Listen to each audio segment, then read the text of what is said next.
Quiero comenzar con una pareja de recién casados que pues iban ya de viaje para su luna de miel y el novio pues tomó por una montaña de bajada a una velocidad impresionante y la novia pues se enojó muchísimo con él, estaba asustadísima y le dijo: mi amor, corre menos, cada vez que tomas una curva tengo que cerrar los ojos de puro miedo. Y él le dice: ah, ¿tú también? Algo así me pasó, no lo van a creer, cuando aprendí a manejar por primera vez, que mi pastor me pidió que manejara yo entrando a Ciudad de México por Puebla, y pues yo ni conocía la carretera, y recuerdo que justo cuando me soltó el auto, a los 10 minutos entramos en esas curvas así impresionantes que hay de bajada ahí por la México-Puebla. Muy bien, familia, desbloqueando nuestra fe para reinar con el poder creativo. Desbloqueando nuestra fe para reinar con el poder creativo. Vamos el día de hoy a orar para desbloquear nuestro potencial, para que a través de nosotros se manifieste la respuesta poderosa que Dios tiene para nuestra vida, y a través de nosotros tiene respuesta para otros que te conocen y aún no conocen el amor de Dios. ¿Cuántos tienen ahí su petición, su formato? Levanten su mano ahí. Quiero pedirte que anotes una petición o más. Anota ahí tus peticiones. Es un ejercicio que hace tiempo yo les invité a hacer, porque quiero, cuando iniciamos y estamos en la presencia y venimos a oír la palabra, tengamos muy definido lo que necesitamos de parte de Dios, porque la fe dice que es la seguridad de las cosas que se esperan, la certeza de las cosas que no se ven. Entonces, si nosotros deseamos recibir una respuesta poderosa de Dios cuando venimos el día de hoy a esta gran celebración, a disfrutar, a deleitarnos en su presencia, tenemos que ser muy específicos de lo que necesitamos. Así que quiero pedirte que tomes un momento y escribas tu petición. ¿Estás listo? Tómate un momento. ¿Sí tienen formato? ¿Les entregaron o no alcanzamos? ¿No alcanzaron para todos, Kairi? ¿No? ¿O solo para algunas personas? Usa tu teléfono de notas o ahí el WhatsApp y ahí anota tus peticiones. Amén. Identifica en este momento qué necesitas tú de parte de Dios. Y te voy a dar un momento porque quiero que tú aclares en tu mente, en tus pensamientos, y tú tengas deliberadamente hoy un propósito al venir a la presencia del Señor y al oír su poderosa palabra. Bien, ahora levanta tu mano conmigo. Sí, en el nombre de Jesús, Señor, tú nos has dicho que por nada estemos angustiados ni preocupados, que toda necesidad sea presentada delante de ti, que cada petición sea presentada delante de ti, Señor, con acción de gracias. Tu palabra dice que cuando ahora pedimos en tu nombre, nuestro gozo será cumplido, porque el que pide recibe, el que busca halla, al que toca se le abrirá. Así que en el nombre de Jesús, levanta ahora tu petición ahí en lo personal, en lo privado. Toma este momento orando a Dios, habla con el Señor. Levanta tu petición en estos momentos, o tus peticiones. Sí, en el nombre de Jesús. Yo me uno contigo para levantar cada petición ahora. En el nombre de Jesús, en el nombre de Jesús. Sí, sean conocidas nuestras peticiones. Muchas gracias. Señor, aún dices que antes que te pidamos algo, tú ya sabes. Tú ya lo sabes. No lo sabes al momento que te lo pedimos, ya lo sabes, aún desde antes, pero tú nos indicas que te lo pidamos. Aunque tú lo sabes, te lo pedimos para poder recibir y tomar lo que nos pertenece. Gracias, Bendito Padre, maravilloso Señor, en el nombre precioso de Cristo Jesús, en el nombre poderoso de Cristo Jesús. Sí, Señor, sí, Padre, en el nombre maravilloso, en el nombre poderoso. Gracias. Recibe ahora, recibe, entra en el descanso de la fe. Amén, amén. Dale nuevamente un fuerte aplauso al Señor, recibiendo con acción de gracias. Amén.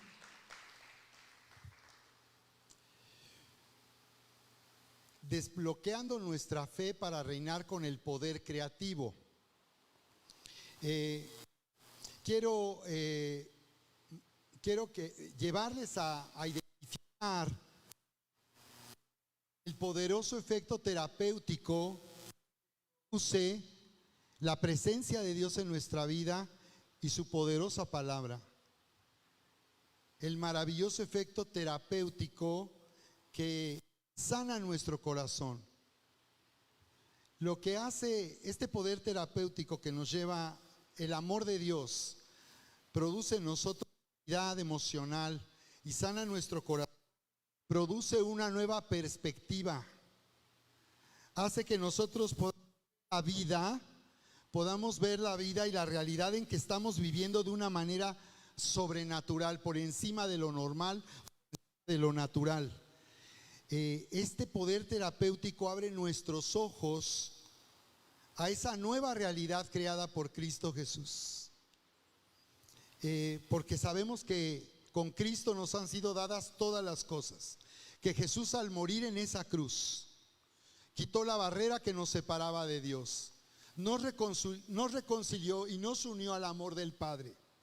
De manera que ahora tenemos acceso como hijos amados y herederos. Ya no somos pecadores, éramos pecadores, pero ahora el Señor va a vivir en una nueva identidad. Esta es la nueva realidad que ha sido creada y que nos ha sido dada por gracia. No es por nuestras obras, no es por lo que hacemos o por lo que creemos que no hacemos, sino es por lo que Cristo ya hizo a nuestro favor. Que este poder terapéutico que nos hace vivir en una nueva perspectiva, que abre nuestros ojos, restaura paternidad de Dios en nuestro corazón. Sana nuestra experiencia de vida, nuestra paternidad terrenal, trae esa sanidad, produciendo en nosotros una identidad que nos hace vivir más alto en la majestad y en la grandeza de Dios, y más profundo en el corazón de Dios, en su voluntad, que es buena, agradable y perfecta.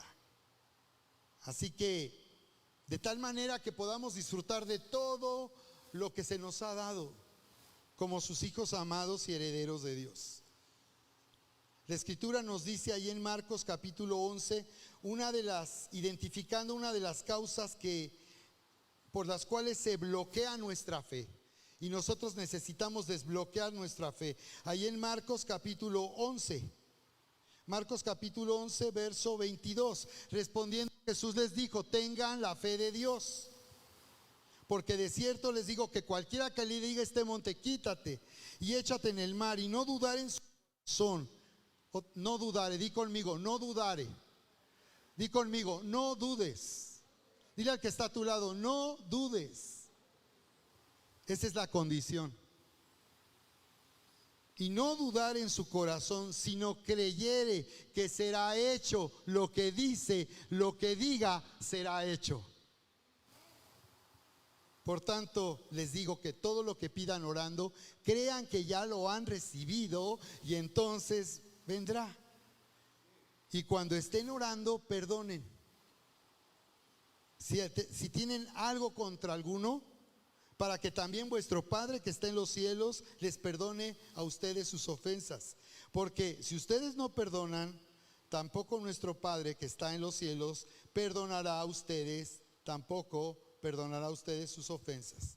Bien, vamos a orar. Bendito Padre y Dios Todopoderoso, Señor, te damos gracias, Señor, por tu poderosa palabra que tiene la habilidad de renovar nuestro entendimiento, de sanar nuestro corazón de hacernos vivir, Señor, en tu grandeza, en tu majestad, disfrutando de todo lo que nos ha sido dado en Cristo.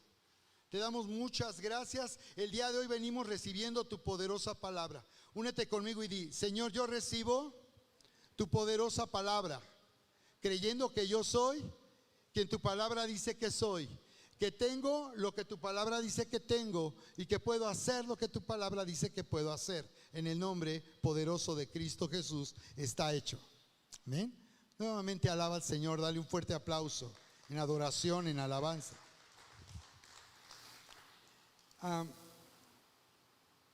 Quiero que veas conmigo nuevamente la historia del primer rey de Israel, el rey Saúl.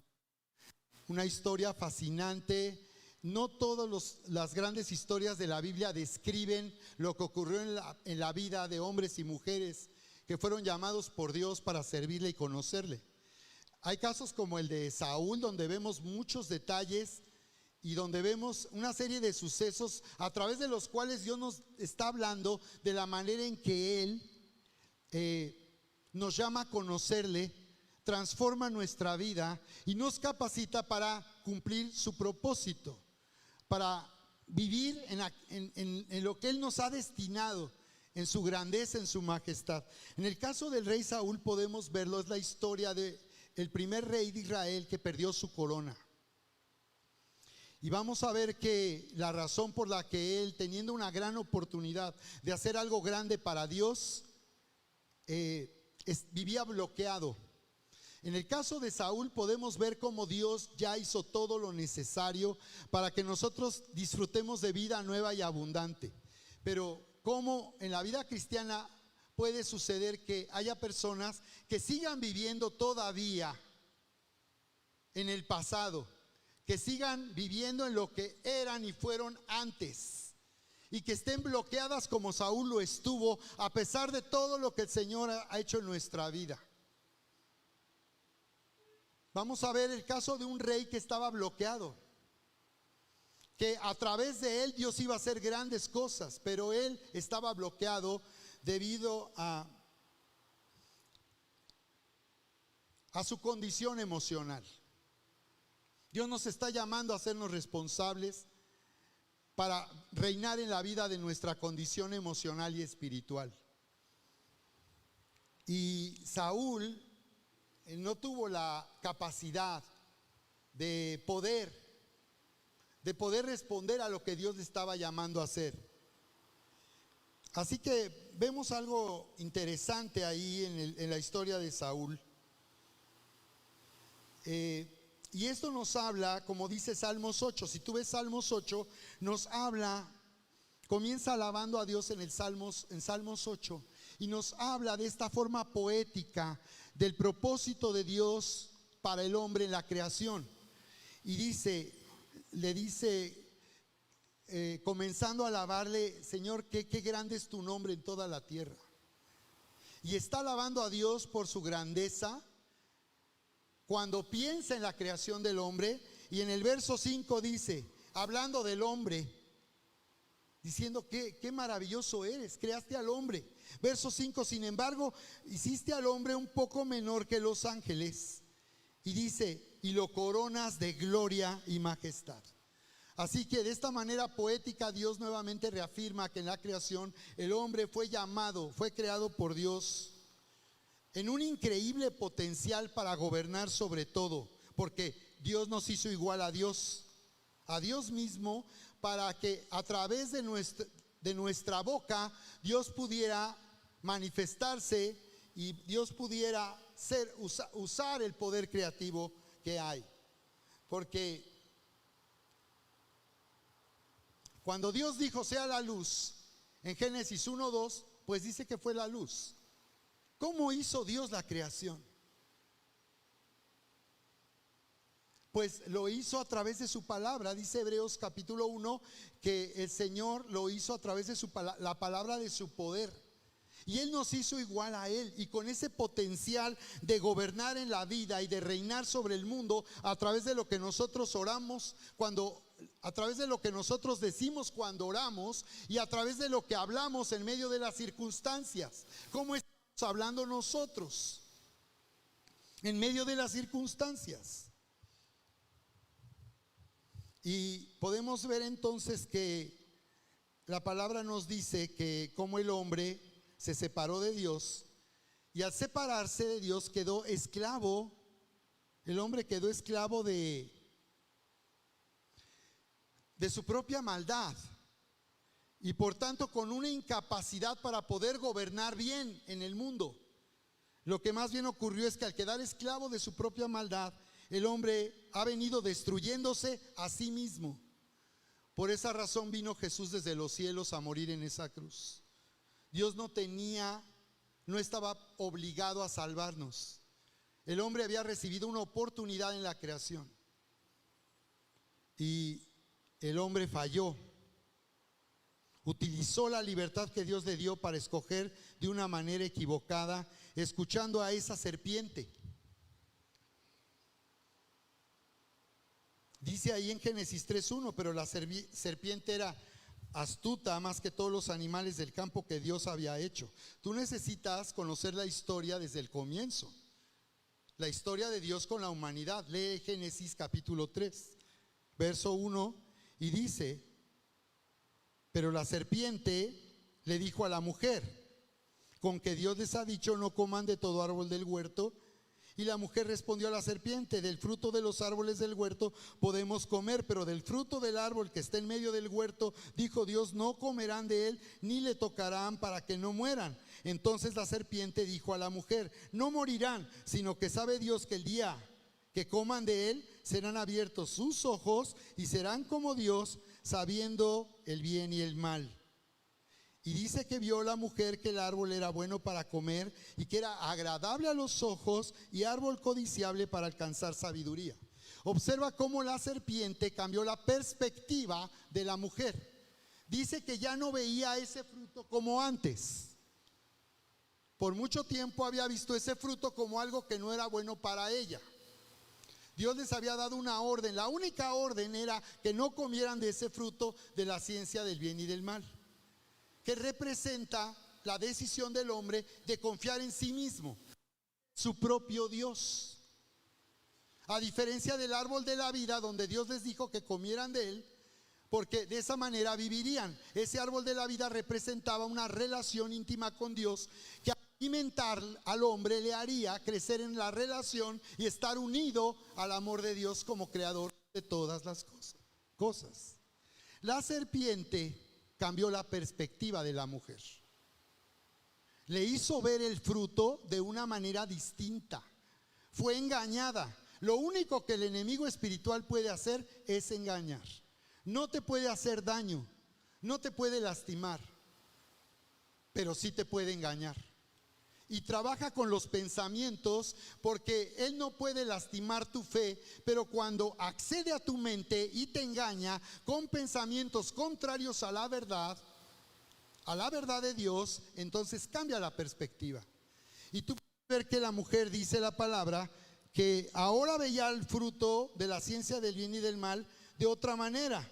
Lo vio que era bueno, después de todo se ve bueno. Vio que era agradable, tenía buen aspecto ese fruto, y vio que también era codiciable para alcanzar sabiduría. El engaño de la serpiente fue: coman de este fruto para que sean como Dios, porque Dios algo les está escondiendo. Y entonces el engaño consistió en que en realidad ellos ya eran igual a Dios. No era ignorando lo que Dios les había dicho, no era poniendo por encima de la voz de Dios que había hablado, la voz de la serpiente, como ellos serían como Dios, ya eran igual a Dios. Entonces observa cómo viene un cambio de perspectiva, y aquí viene la duda que siembra la serpiente y que siembran en la humanidad, y lo ha sembrado todo el tiempo, acusando a Dios y culpando a Dios por todo lo malo que sucede. Y quizás ese es tu mayor conflicto, aunque conoces al Señor desde hace mucho tiempo, probablemente en lo más profundo de tu corazón tú tienes una barrera, porque has echado la culpa a Dios y lo estás acusando de lo que tú estás viviendo. Sin embargo, tú tienes que ver lo que nos dice Santiago capítulo 1, verso 17.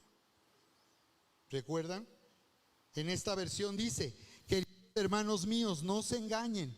Todo lo bueno y perfecto que se nos da viene de arriba, de Dios, que creó los astros del cielo, las estrellas. Dios es siempre el mismo. En Él no hay variación ni oscurecimiento. Él, porque quiso, nos dio vida mediante el mensaje de la verdad, para que seamos los primeros frutos de su creación. Así que nos está diciendo claramente, Jesús dijo: yo he venido para que tengan vida y la tengan en abundancia. La serpiente es la que te ha hecho creer que Dios ha sido malo. Te ha hecho creer que por causa de Dios alguien en tu familia o en tu casa está en una condición que le está haciendo sufrir, que por culpa de Dios has pasado por tragedias, penurias y graves dificultades. Pero esto es contrario a la verdad. Esta es la voz de la serpiente que te está hablando, porque si te hace dudar, hará que tú te separes y dejes de disfrutar de una relación con Dios donde Él solamente te hace bien. Entonces la pregunta es, porque estamos hablando de reinar en la vida, ¿qué te está gobernando? ¿Por qué entonces, si esto es así, por qué entonces hay enfermedad y muerte en el mundo? Porque hay personas que desde que nacen con una serie de trastornos de salud. O hay personas que nacen con trastornos emocionales. Hoy los problemas de salud mental están. Yo les había dicho que hace más de 10 años, yo les dije en aquel tiempo a la iglesia: en los años que vienen escucharemos cómo los problemas, los trastornos de salud mental serán los de mayor frecuencia, lo que más esté afectando a la humanidad. Y esto es lo que está pasando. Entonces, ¿por qué ocurre esto? La pregunta es: ¿entonces Dios no es causante de esto? Entonces la respuesta es: Dios no ha causado eso. Aun si personas nacieron, desde que nacieron con un trastorno, esto no viene por causa de Dios, ni lo permitió, ni es porque Dios quiso eso para esa persona, a diferencia de otros. Es muy simple de entender. Cuando el hombre se separó de Dios, su cuerpo se volvió mortal. El hombre quedó desconectado del árbol de la vida, por eso fue sacado del huerto. Dios no quería que se preservara al hombre en esta condición de maldad, donde además su cuerpo estaba arruinado y moriría, enfermaría y moriría. Estamos viendo ya, a pesar del avance de la tecnología y de la ciencia y de la medicina, cómo la humanidad entra en un tiempo, en una etapa de tanta corrupción, de tanta ruina de su condición humana. Nunca se había sabido de tantos trastornos de toda clase en la vida humana como ahora. Eso es porque el hombre se ha marchitado desde que se separó. Si tú ves la cronología de los que vivieron al principio, te sorprenderás que la gente vivía 500 años, 700 años. En la Edad Media la gente vivía 30 años.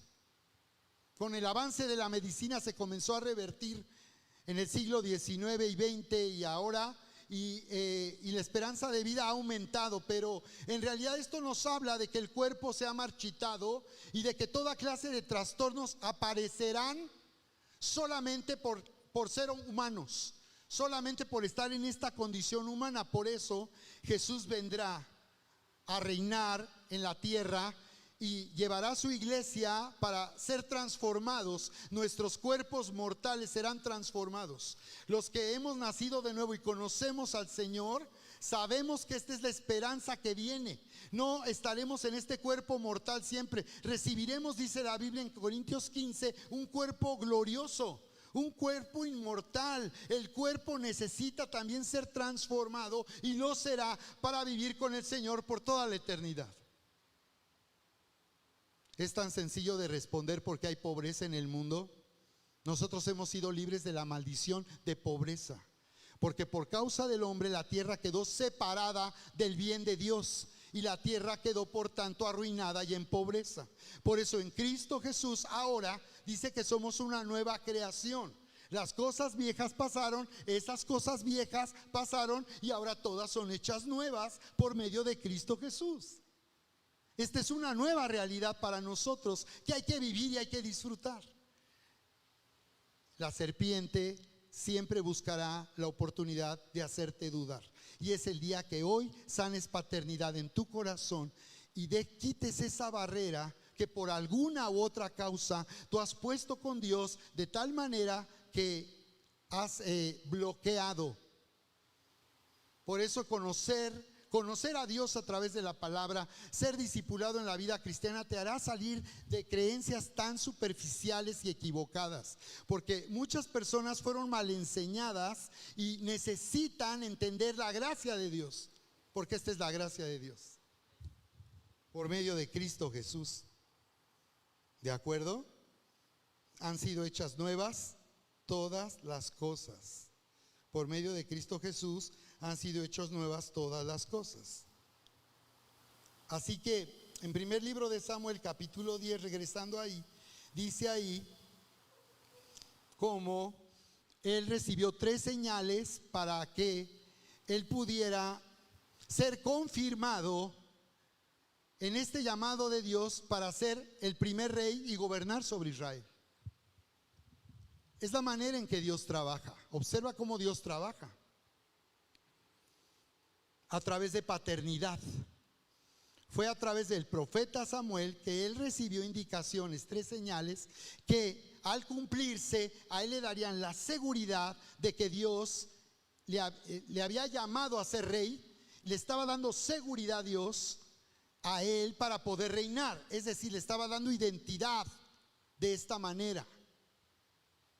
Porque de acuerdo a quien tú eres, determinará hasta dónde llegarás en la vida. De acuerdo a quien tú eres, ese será el destino al cual tú llegarás. Pero quien tú eres está determinado por quien tú crees que tú eres. Necesitamos en Cristo Jesús ahora, por tanto, renovar nuestro entendimiento, hacer nueva nuestra manera de entender la vida y de entender una relación personal con Dios para, de acuerdo a esta nueva identidad, reinar en la vida. Dice la palabra que le dijo lo siguiente el profeta o este padre espiritual, su pastor le dijo esto a Saúl. Le dijo, luego de allí le dijo, no, verso 2, hoy le dijo, después de que te hayas apartado de mí, hallarás 2 hombres junto al sepulcro de Raquel, en el territorio de Benjamín en Selsa, a las cuales te dirán, las asnas que habías ido a buscar se han hallado. Tu padre ha dejado ya de inquietarse por las asnas y está afligido por ustedes diciendo, ¿qué haré acerca de mi hijo? En esta primera señal vemos una sanidad de paternidad. Dios está trayendo sanidad al corazón de Saúl, porque le está hablando que encontraría en el sepulcro de Raquel un lugar muy importante para la identidad de la nación de Israel. Los fundadores de la nación, Raquel, la esposa de Jacob, había muerto dando a luz a su hijo Benjamín. Y esto nos habla de los momentos traumáticos que han marcado nuestra vida y que nos han hecho ser como somos. Como pudo haber sido el abandono de un papá, el divorcio de tus padres, el no haber sido deseado al nacer, el haber sido ignorado por tu papá, el no tener la atención de tu papá como Saúl. No tenía la atención de su papá y él buscó complacer a su papá para tener su atención. Así que aquí nos está hablando de la necesidad de sanar paternidad en su corazón y sanar paternidad terrenal. Entonces Dios nos ha llamado a vivir bajo una paternidad que en realidad para nosotros es ahora espiritual, porque la mayoría de las veces los padres terrenales no han cumplido su propósito de ser padres espirituales. Pero los padres terrenales tenemos nuestra primera responsabilidad de ser padres espirituales para nuestros hijos. Pero además de ello, el Señor ha puesto en su casa, en su iglesia, una paternidad espiritual para que a través de ella Dios pueda manifestarse en tu vida, llevarte a tu destino, que tú cumplas tu propósito, como es el caso de Saúl. Así que aquí vemos que esto era algo necesario para él.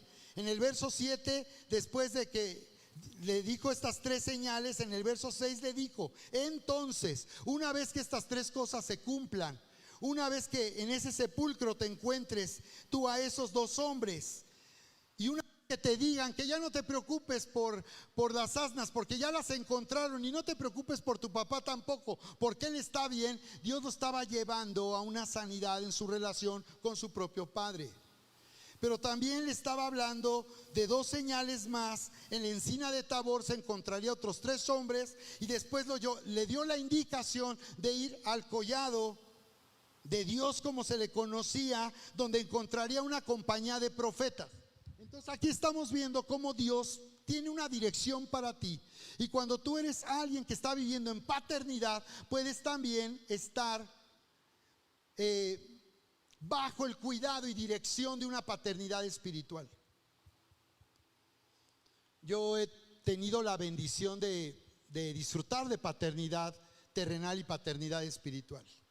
Y en mi vida he tenido como mentores y padres espirituales grandes hombres de Dios que me discipularon, me ministraron.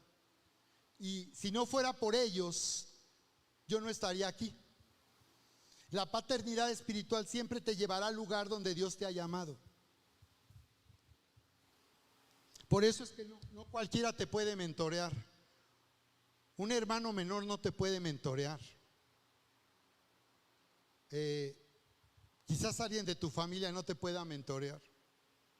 O aunque tengas padres espirituales, mamá, papá espiritual, de todos modos necesitas ser mentoreado y necesitas vivir con paternidad espiritual. Entonces Dios le dijo el profeta: entonces el Espíritu del Señor vendrá sobre ti con poder, y profetizarás con ellos, y serás mudado en otro hombre. Observa cómo le dijo: entonces el Espíritu del Señor vendrá sobre ti. Cuando tú obedezcas, cuando tú abras tu oído, cuando tú hagas lo que se te está diciendo, cuando tú seas obediente a las indicaciones, entonces lo que pasará es que no estás oyendo la voz de un pastor, no estarás oyendo la voz de un apóstol, estarás oyendo la voz misma de Dios a través de la voz del pastor. Y cuando eso suceda, el Espíritu vendrá con poder, confirmando que lo que te ha llamado a hacer en la vida es algo que Dios quiere para ti. Y vendrá con poder para capacitarte de una manera sobrenatural. Y le dijo: y profetizarás.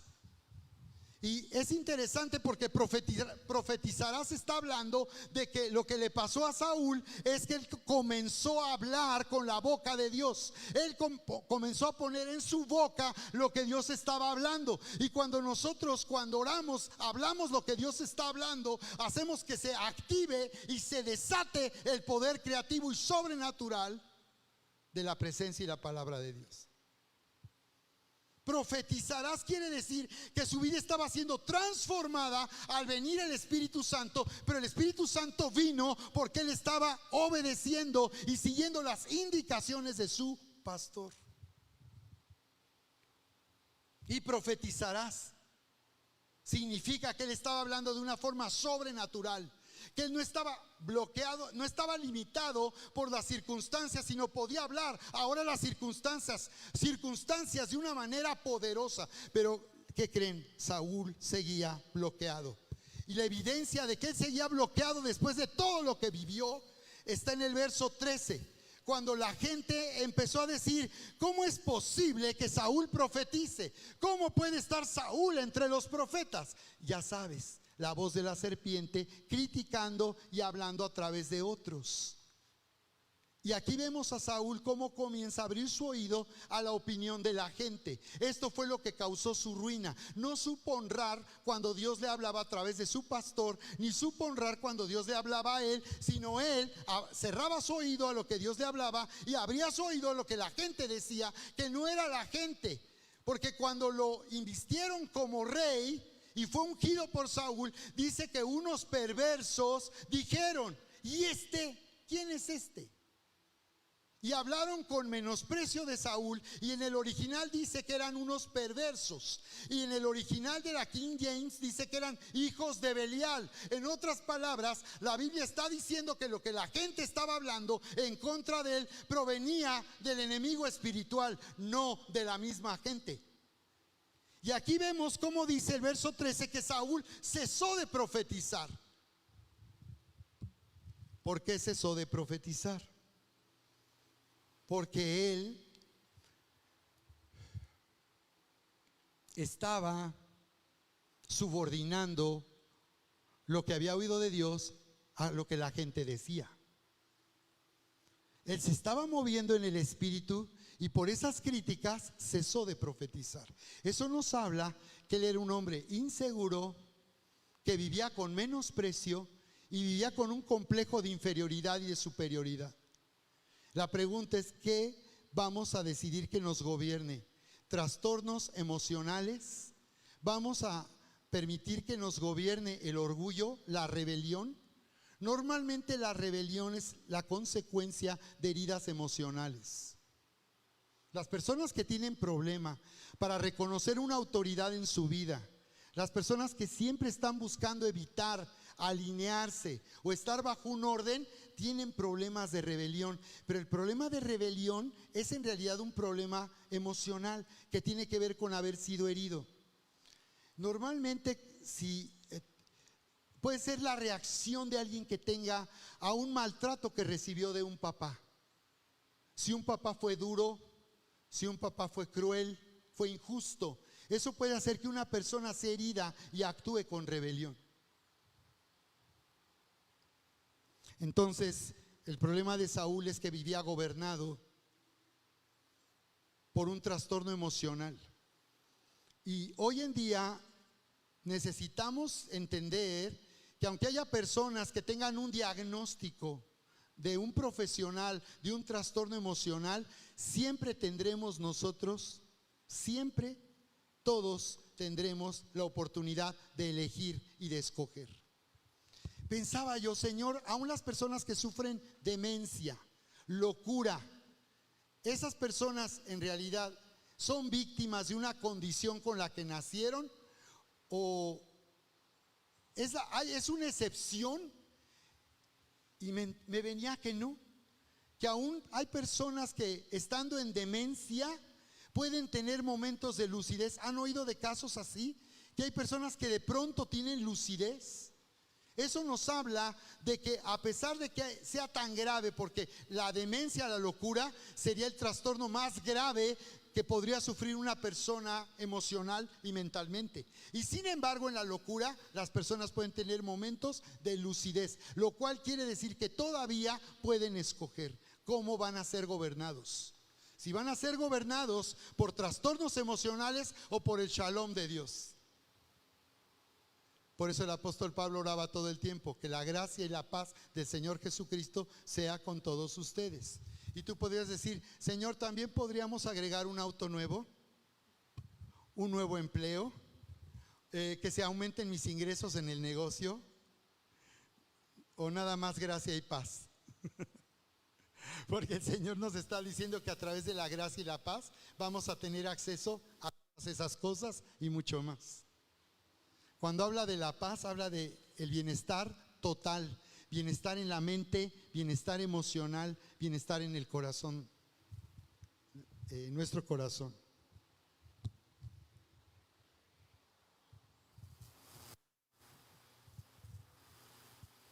Así que sanar el corazón quebrantado es una condición o requisito indispensable para usar la fe. Para usar nuestra fe. Ya vemos en Marcos capítulo 11 que el Señor dijo: cualquiera le puede decir a este monte: quítate. Pero cuando tú ores, perdona si tienes algo contra alguien. Nos está diciendo que una causa que bloquea, una segunda causa que bloquea nuestra fe y el poder creativo en nuestra vida es tener el corazón endurecido. ¿Por qué no perdonar nos bloquea? Porque cuando nosotros nos rehusamos a perdonar, estamos abandonando la justicia de Dios. Observa, cuando nos negamos a perdonar, estamos abandonando la justicia de Dios. Número 1, la justicia de Dios ya hizo venganza de lo que nos hicieron. Cuando dice Romanos 12, 1, 2, cuando dice: no sean vencidos de lo malo, sino venzan con el bien el mal. Y luego nos dice: porque ascuas de fuego amontonarás sobre la cabeza de tu adversario. Mía es la venganza, yo pagaré, dice el Señor. Y cuando leemos eso, pensamos que Dios le va a poner la mano encima al infeliz que nos causó daño, que va a ir por el infeliz que nos calumnió, que va a ir por el desgraciado, porque pues no tiene gracia, que nos hizo daño, que habló mal de nosotros, que conspiró en contra nuestra. Pero no es eso lo que está diciendo. Está hablando de la justicia de Dios. Mía es la venganza, yo pagaré, dice el Señor. Él no puede contradecirse. Él no puede hacerle mal a alguien si ha dicho que ama a todos. Entonces, ¿de qué está hablando? Lo que nos está diciendo es que cuando Él hizo venganza, está diciendo que lo que nos hicieron, comenzando por nuestro papá, luego nuestra mamá, o alguien de nuestra familia, o amigos cercanos, un novio, una novia, eso ya fue juzgado en la cruz del Calvario. Lo que te hicieron y te lastimó ya fue castigado y juzgado en la cruz del Calvario. Por esa razón es que Dios ha perdonado todos los pecados, porque Cristo tomó ese lugar y Él llevó sobre sí mismo el juicio de todos los pecados y maldades del mundo, de todos. Entonces, cuando nosotros perdonamos, estamos diciendo que eso que nos causó daño y nos hizo mal es llevado a la cruz.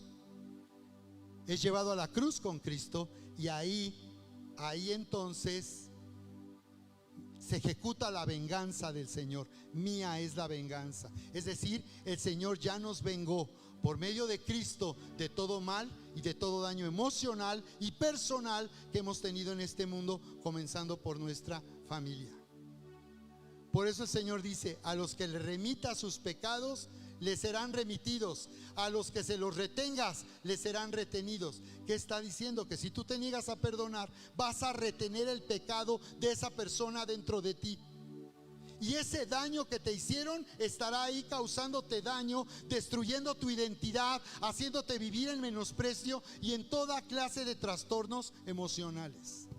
Así que la respuesta de Dios al sufrimiento y la maldad que hay en este mundo es espiritual.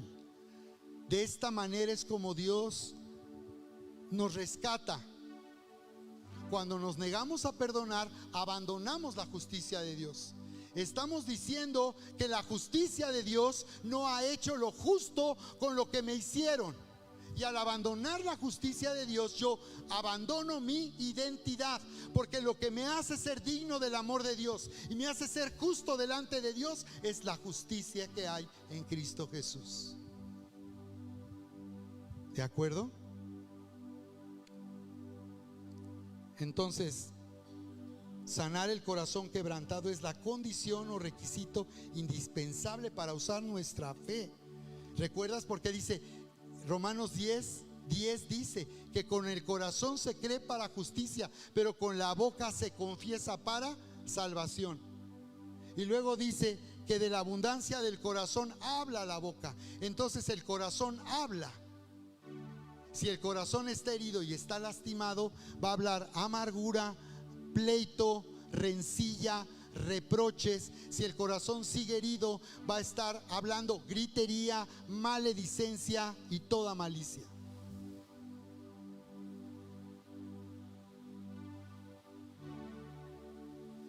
Así que esta es la condición para que nuestra fe, que hace todo posible, abra nuestra boca para liberar el poder creativo. Un corazón saludable estará abriendo la boca para liberar el poder creativo. Entonces tenemos que asegurarnos de dos cosas. Si lo que estamos hablando no tiene poder, lo que estamos pidiendo no tiene poder, porque tenemos herido el corazón, estamos endurecidos, fuera de la justicia de Dios, o porque la serpiente nos hace dudar. La pregunta es: ¿por qué estamos dudando? ¿Por qué no creemos que lo que decimos tiene poder? ¿Por qué no creemos que cuando hablamos algo que es de bendición y viene de parte de Dios no va a haber resultado? ¿Por qué dudamos? Cuando Jesús le habló a la higuera y le dijo: nunca nadie más fruto de ti, y al otro día estaba seca hasta las raíces.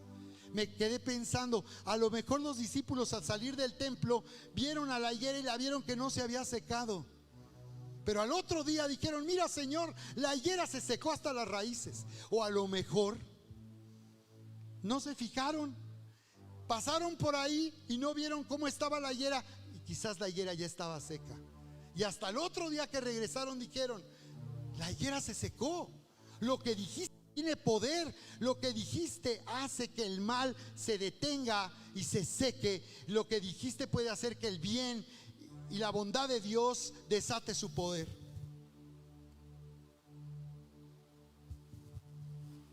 Así que, en conclusión, podemos ver el caso de Ana en primer libro de Samuel, capítulo 1, verso 18.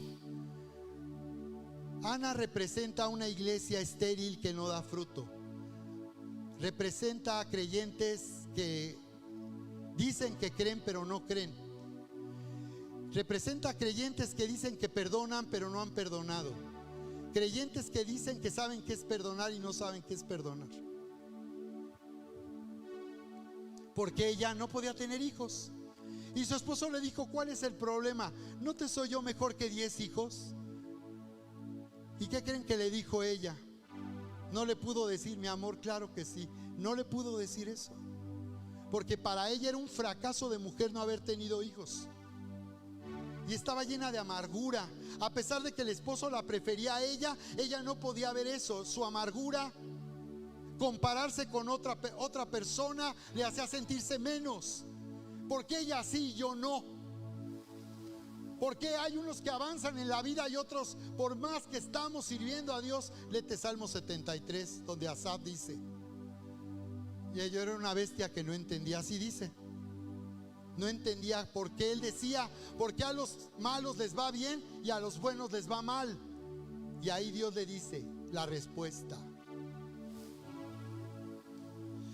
Y Ana dice en el verso 18 que oró, fue a la presencia de Dios y le dijo: haya tu sierva gracia delante de tus ojos. Y se fue la mujer por su camino y comió y no estuvo más triste. Observa lo que hace el poder terapéutico de la presencia de Dios. Ella estaba en la presencia de Dios, le abrió su corazón a Dios, le dijo lo enojada que estaba, lo frustrada que estaba, habló con toda la amargura que tenía. Pero dice la palabra que después que vino ahí el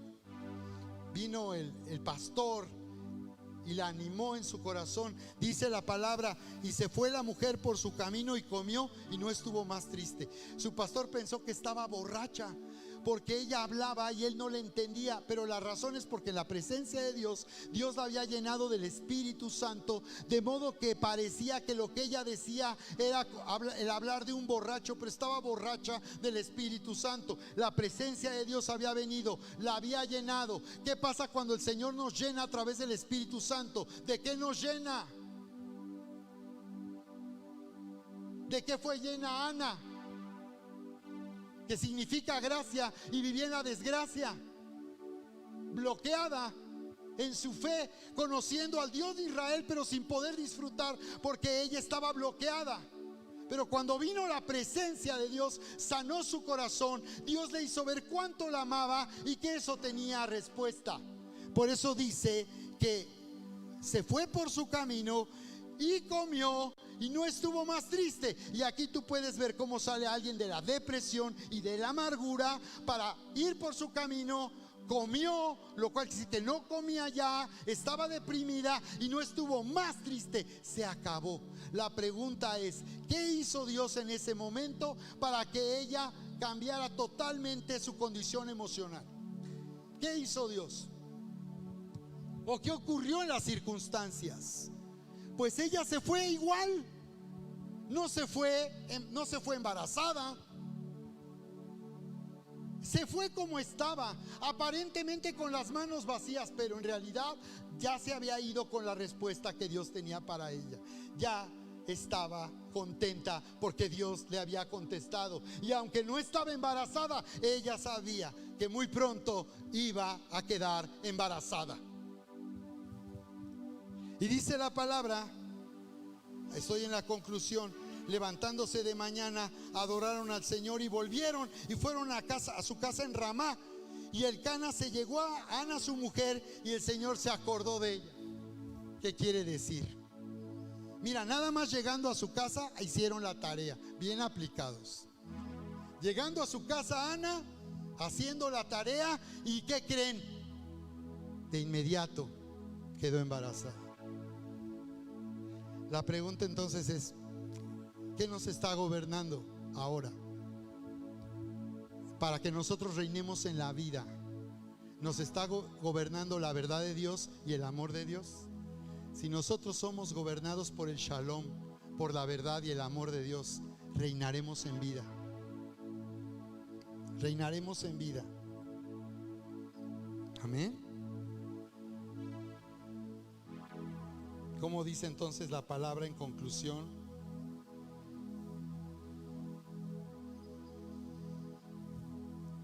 Dice ahí la palabra entonces: mas el que siembra para el Espíritu, del Espíritu segará vida eterna. El que siembra para su carne, de su carne cosechará corrupción.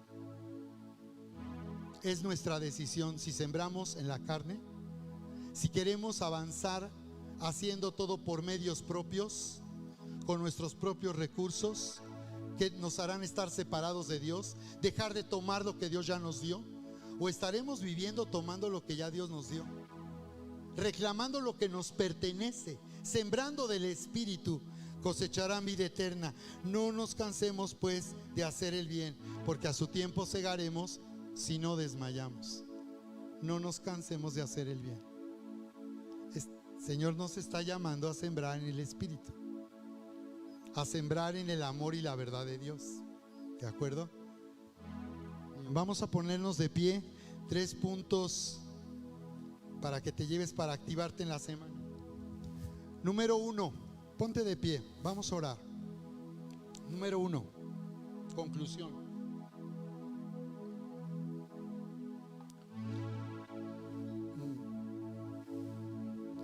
Si